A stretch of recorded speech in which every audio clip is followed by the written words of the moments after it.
When we program, we give instructions to a computer in order to solve a problem or to make some discovery. Maybe we want to build a website, or maybe we want to analyze some dataset.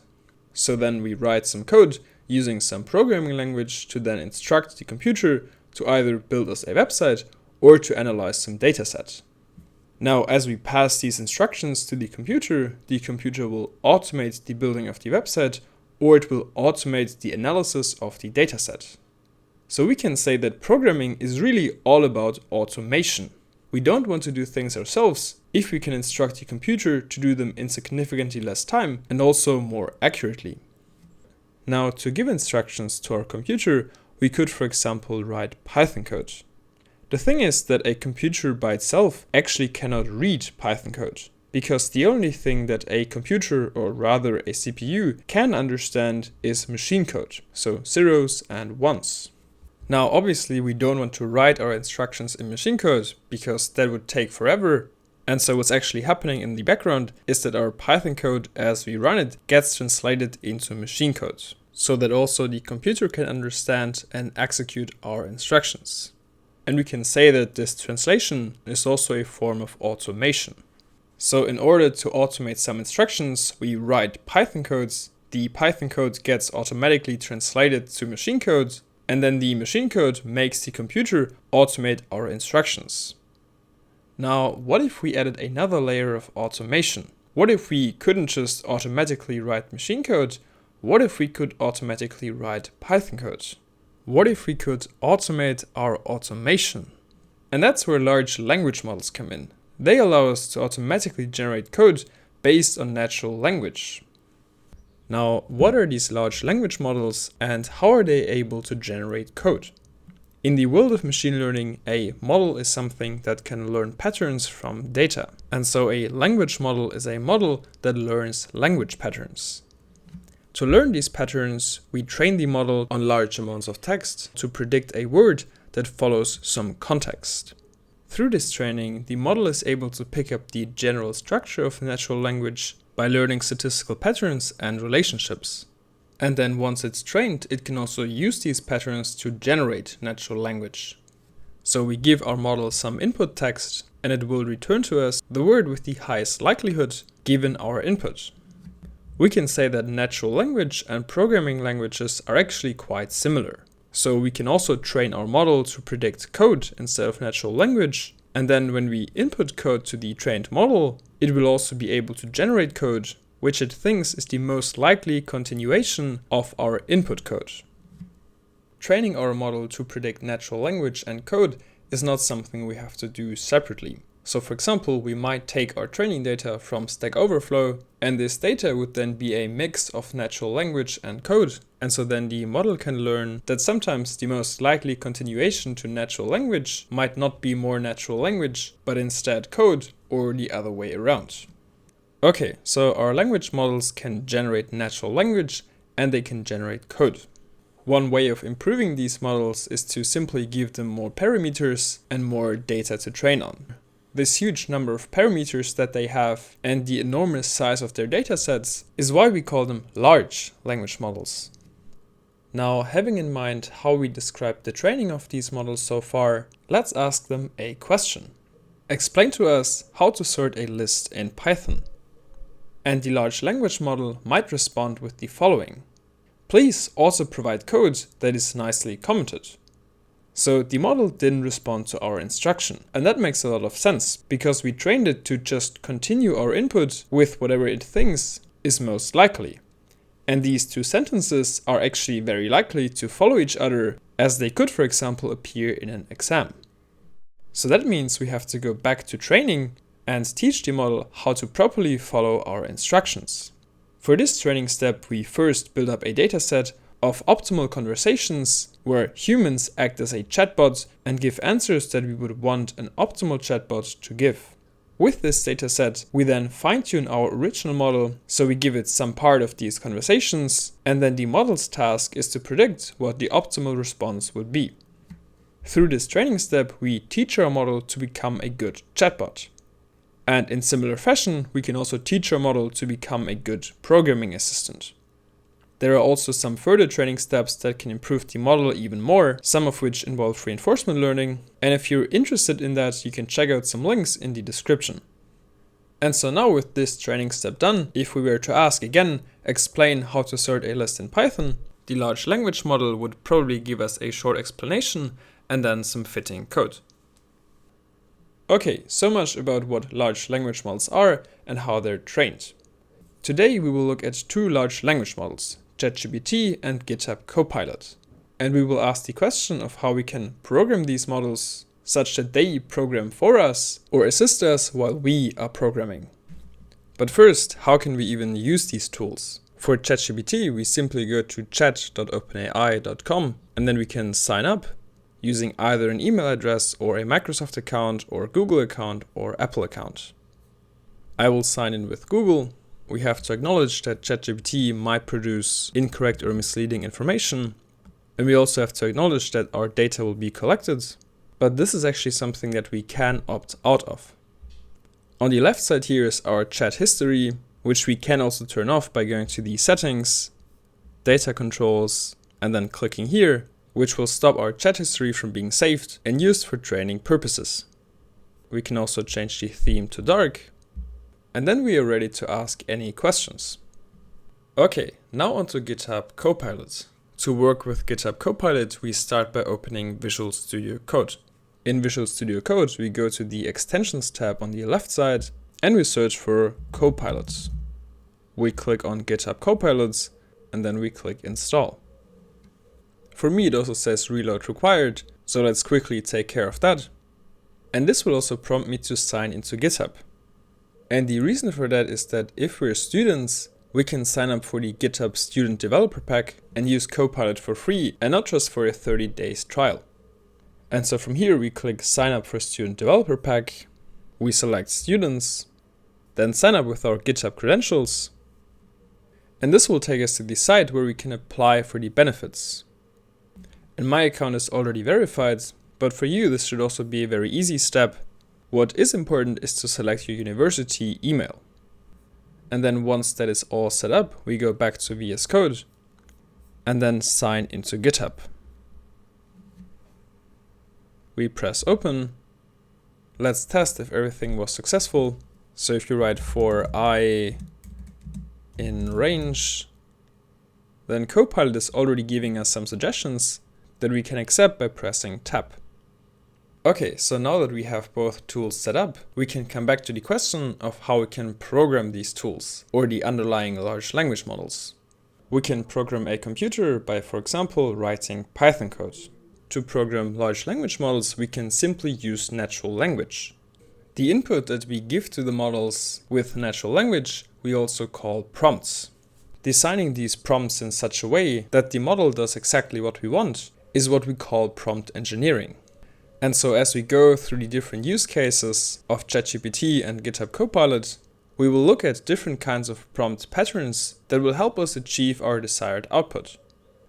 Most of the prompt patterns we will take from this research paper, but some also come from other sources. As programmers, we are often confronted with the unknown. Maybe the program we want to write requires us to understand a new complex math concept, or maybe we have to use a new library. A good way to start this journey into the unknown can be to ask ChatGPT the most important concepts that one should know about the topic or area. So for example, we could ask what are the most important concepts of linear algebra for machine learning. And then from there we can dive deeper into the different concepts. When we ask for the most important concepts, we should be careful not to limit the number of concepts that we request, because we wouldn't want to miss out on anything important. Of course, if the output of ChatGPT is too long for our current needs, we can still limit the response. Being new to a topic means that sometimes it can even be challenging to ask the right questions. And this brings us to our first prompt pattern, which is called question refinement. The idea behind this pattern is that when we're new to a topic, we might lack certain information that would allow us to ask a better question. And so we can structure our prompt by saying within scope X suggests a better version of the question. And this can then potentially give us a better question, which then also might give us a more satisfying answer. So in our example, we could ask, are vectors and matrices the same? And we add to this question within the scope of machine learning also provides a better version of this question and prompt me if I want to use this version. So first we get our answer, and then it prompts me, would you like a revised version of this question? We do want indeed. And in the version suggested by ChatGPT, it is also asked what is the difference between vectors and matrices, but this time it added the context of machine learning and also how they're used in analyzing and processing data. And if we want to learn something about machine learning, then the different usage for analyzing and processing might be very relevant to us, and it could have been something that we would miss if we're new to the area. But this example also shows a small downside because the question became more specific, so we added the context of machine learning and also the usage for analysis and processing. So with this prompt pattern, it is possible that the scope becomes too narrow and that we maybe miss the bigger picture. What is also interesting here is that the added context of machine learning does not come out of nowhere. So in our first question, we asked about the important concepts of linear algebra for machine learning, and through that we established context. So then once we asked the second question, which was just about vectors and matrices, ChatGPT already has this context in mind, which is of course not a bad thing, because probably we want to know how they differ in the context of machine learning, but we didn't explicitly write it in our question. And so by requesting a better version of the question, ChatGPT shows us actually what kind of context it is considering. So the context of machine learning. So because the context is now explicitly mentioned, it can allow us to better categorize the answers that we get. The research paper that we're taking the prompt patterns from names the prompt structure associated with the patterns contextual statements. And so we can say that we program large language models through context. So the key to getting the desired output is setting up the right context. In our example, the contextual statement was that we have a certain scope, here machine learning, and that we want a better version of our question, and that we want to be prompted if we want to use the better version. And of course, we can also exchange the context for this prompt pattern. So for example, we could exchange our scope. Now, coming back to learning about new topics, something we can add to our prompts is the sentence, explain it like I'm 5 years old. So we could write, for example, explain neural networks like I'm 5 years old. And so by adding this phrase, ChatGPT will give very simple analogies that can help us understand if we're new to the topic. In this prompt, we take on the role of a 5 years old. Instead of taking a role on ourselves, we can also give a role to ChatGPT. And this brings us to the next prompt pattern, called persona pattern. In this prompt pattern, we give a role to ChatGPT and then ask it to carry out a task that a person with this role can perform. So we could write, for example, as a security expert, write a Python script where users can enter their username and password in a secure manner. And so ChatGPT will give us some code here that includes the getCredentials function, which takes username and password, and then also a authenticate function, which is just a placeholder so far. So let's actually copy this code by clicking up here. And then we go to VS Code and copy paste. And then let's run the code. And first it prompts us for a username. We can write admin and then password. And now when we enter something, it doesn't actually show up. And that is because ChatGPT used the getPass module, which will hide the input as it's written. So we press enter, it says authentication failed because we just entered a random password, and authenticate here requires the password to be actually password. So we can rerun it, and now we enter again admin, and then password, And now it says authentication successful. And so, taking on the role of a security expert, ChatGPT made sure that our password gets entered in a secure manner. We can take the swapping of roles even further by making use of the flipped interaction pattern. In this pattern, we state that we want to perform a certain task and that ChatGPT should ask us questions until it is able to perform that task. And the motivation behind this pattern is that often ChatGPT does often know better what kind of knowledge or information it requires to perform certain tasks. So this can ensure that our goal is reached faster and more accurately. So we can ask, for example, I want you to write a Python script that generates a cool looking plot. You should ask me questions before you start this task, and only start when you have enough information. Okay, so ChatGPT asked us some questions. The first question is, what kind of data will the plot represent? Numerical values, categories, time series. Let's say numerical values. Then second, do you have any preferences for the style or appearance of the plot? Let's say I want it to be very colorful. Then third, how many data points will be included in the plot? Will they be randomly generated or provided by you? Let's say they shouldn't be random, but you should make them up. And then fourth, do you have any specific requirements for the plot, such as access labels, title, or legend? Let's say no. And then fifth, are there any additional features or functionalities you would like to see in the plot? Let's say I want the plot to look like a cat. So we answered all the questions. Let's see how it goes. Okay, after some initial server problems, ChatGPT finally gave us a response.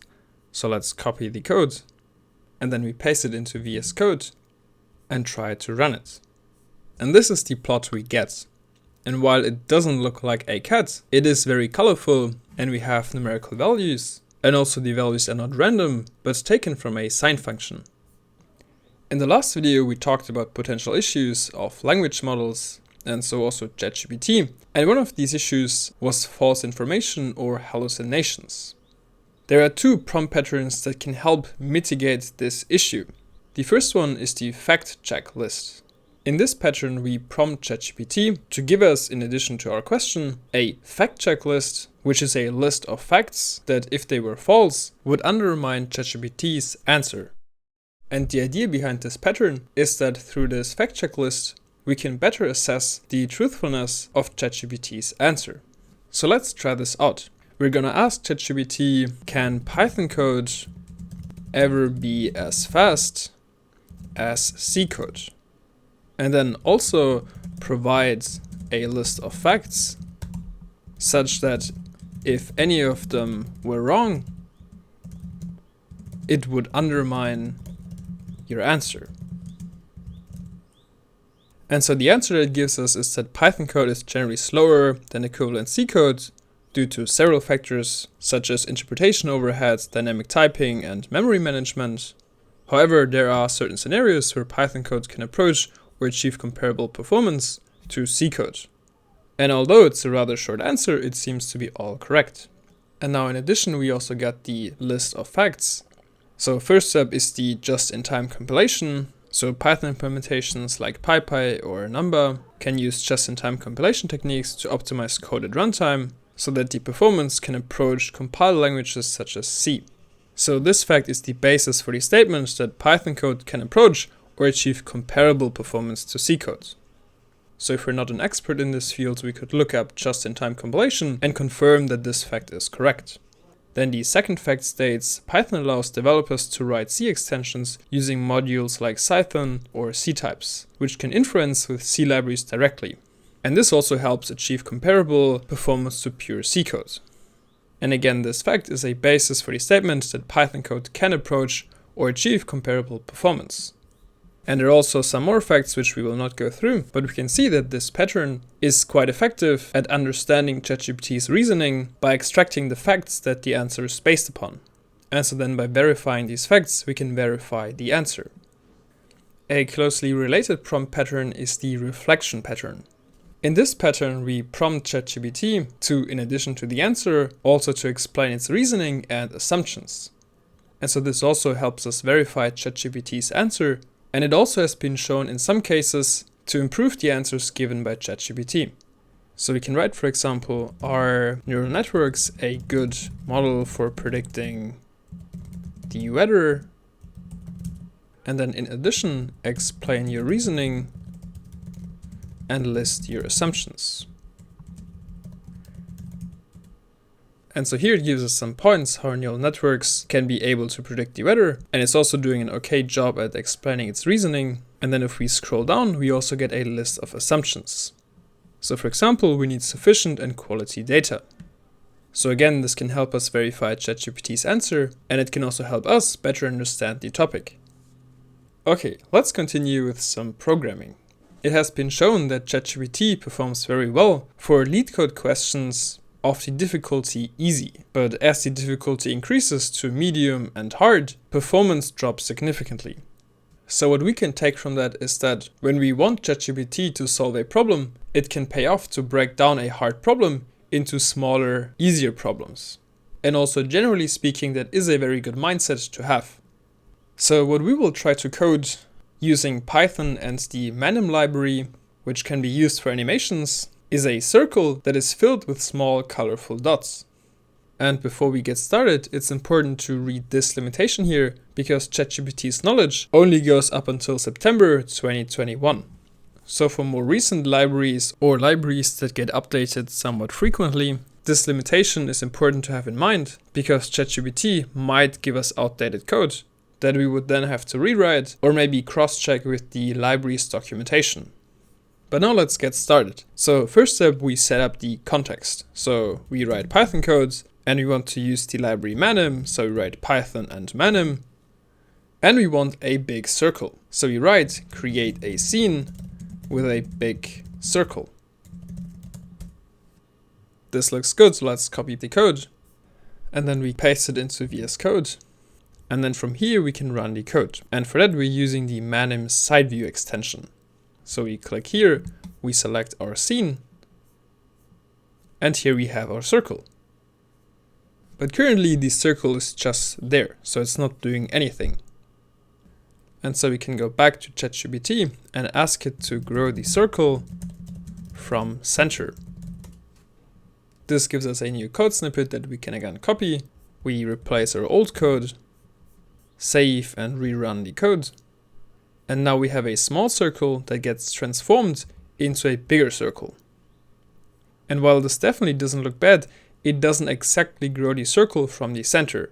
So manim actually has a function called grow from center, and ChatGPT didn't utilize this function. But ChatGPT is called ChatGPT for a reason, because usually it pays off to actually chat with it. So we can tell it, I don't want two circles, I just want a single circle that grows from the center. So we get some new code. Let's try this out. And what we can see here is actually that we can see nothing. So there's no circle and nothing growing from the center. But ChatGPT did use the function grow from center. And this highlights one very cool use case for ChatGPT, which is learning about new libraries and their different functions.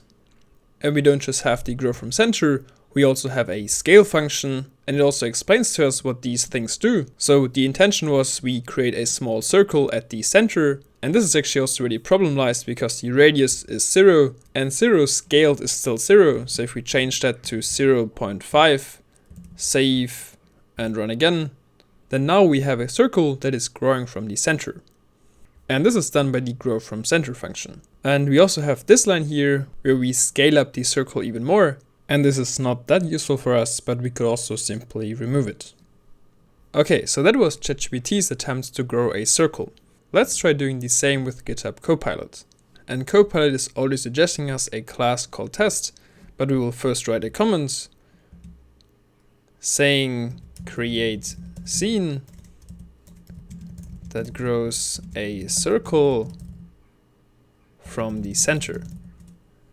And then we already get a suggestion for a class called growing circle. We accept by pressing tab. Then next line. And this also looks good.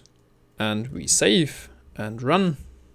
And this is also not exactly what we want, but at least we have the general structure in place. So now we can remove the line where the circle is created, and we can write as a comment, grow circle from center, and then we actually get the grow from center function suggested. So we save and rerun, and now the circle is growing from the center. So let's make the circle a little bit bigger by giving a radius. So create circle with radius 2. We remove the line and we get the suggestion for a circle with radius 2. And now we want to fill this big circle with a bunch of colorful smaller circles. So we write the comment, fill big circle with, let's say, 10 smaller circles. And let's see what we get suggested. So we have a for loop for I in range 10. And this is quite a lot of code here. So what this does is it plays the following animation, grow from center, a circle with radius 0.5, and it moves it to the center of our original circle. So if we accept that and rerun, then now we get the big circle and a bunch of smaller circles inside. But that's maybe not exactly what we had in mind, because all of these circles are overlapping. So we can add the comment, the circles shouldn't overlap. We remove our old code. And the first suggestion we have is to fade out the old circle. And that's not really what we want. So let's continue in the next line. Here we have create 10 circles. That sounds good. So we get our circles with a list comprehension. And then we get a list of colors. One for each circle. Then we can set the color for each circle. Then the position. And then we add each circle to the scene. We wait 1 second. And that's it. So let's try this out. And this is almost working. So we have our big circle here and a bunch of smaller circles, but not all of them are inside the bigger circle. And so what we can take from that is that GitHub Copilot can be very helpful to learn about the general structure and functionality of a library. So we can see that we can set colors, that we can shift objects, and that we have to add an object to the scene in order for it to be visible. But it's not solving all our problems perfectly. But to be fair, our comments are also very general. So actually Copilot had to break down this general description into these smaller steps, and it's also something we could have done. So for example, for the positions, we could write, for example, get 10 positions from inside the circle that are not overlapping. And so let's accept this code. And from there on, Copilot already knows what to do next. So we want to move these circles to their positions. And then add again the circles to the scene. And let's save that. And actually the code is not running, as we can also see here, because apparently there's some error. And the error is in this line here. So let's see what happens. So here we're taking the center of the circle, and then we get points from the proportion of the circle. And this looks like a list comprehension, but without the list comprehension brackets. So let's add them, save and try again.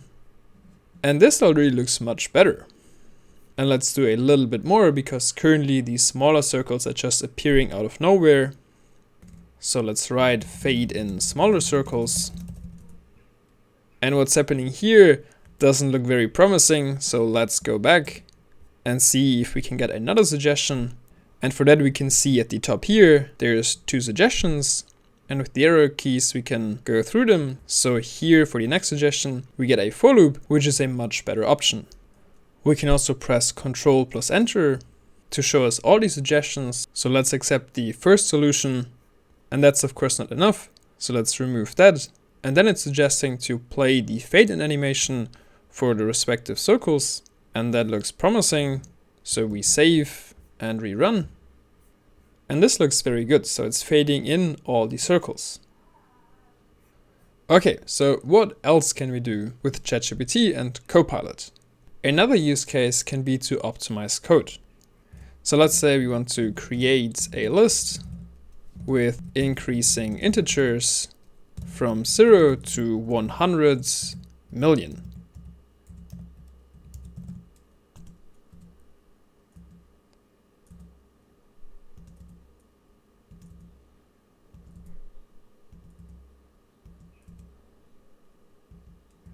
And so we created this code with Copilot, and what it did in addition is that it added code for measuring the time it takes to create this list. And actually that's kind of what we also want, because the use case we want to show is the optimization of code. So if we run that as it is, it takes us about 3.5, what is probably milliseconds, which is not that bad. But now we'll take this code to ChatGPT, paste it in here, go to a new line with Shift Enter, and then write optimize this code. And so in the first step, it kind of cleans up our code by putting everything in a list comprehension and not this ugly for loop. And then in the second step, which is also called the first step, by the way, it uses NumPy for efficient array creation. And then very interestingly, it also gives us a third first step that talks about the generator expression. And that's actually something very useful, because if we don't just have time in mind, but also memory usage, then using generators is a very good thing. But currently we have time in mind, so we'll copy this block here, go to VS Code, and then put this behind our old code, and then run it. So our first code snippet again took 3.6 milliseconds, and then the second code snippet optimized by ChatGPT took just 0.5 milliseconds. One thing that we can also do is tell ChatGPT to comment our code. So let's take this code snippet here and then write comment this code. And so what it did here is not actually comment the code, but it just gave us an explanation, which is also a very great use case for ChatGPT. So if we're unsure about anything in our code, we can just ask ChatGPT. But what we actually wanted were comments in our code. So let's communicate that. So we write, put this information as comments in the code. And there we go, we have nicely commented code. When we're generating code using ChatGPT or Copilot, we can never be 100% sure that the code is working. And of course, that's also true for humans. So to address the fact that sometimes code can be wrong, we can ask ChatGPT to write us a test. So we first write, let's put this into a function. And then we can say, write a test for this function. And this function might not have been the best example for testing, but of course this can work for any code. And usually it's very tedious to write tests, so it makes sense to use AI for that, but of course we should also check this code to make sure that everything's correct. Something that can also be quite useful is using ChatGPT to translate code into another programming language. So let's take this function here, and then let's tell ChatGPT to translate it into C. And there we go. Same function, but in C. And this translation doesn't just work between programming languages. So very often in programming, we might encounter pseudocode. And so we can also use ChatGPT to translate pseudocode to any programming language that we have in mind. And of course, also the other way around. One final use case I want to mention is the debugging of code. And what's interesting is that here it has been shown that basic descriptions of the buggy code are making ChatGPT perform worse. And that's due to language models having a limited attention span. But also it has been shown that if the initial output is incorrect, then giving feedback to ChatGPT, so chatting with it, has a high likelihood of improving the next output. Okay, now coming to an end, the best way of learning how to use these tools is to try them yourself. So when you write some code, you will find out in what cases Copilot or ChatGPT might be useful, or in which cases it might make sense to write your own code.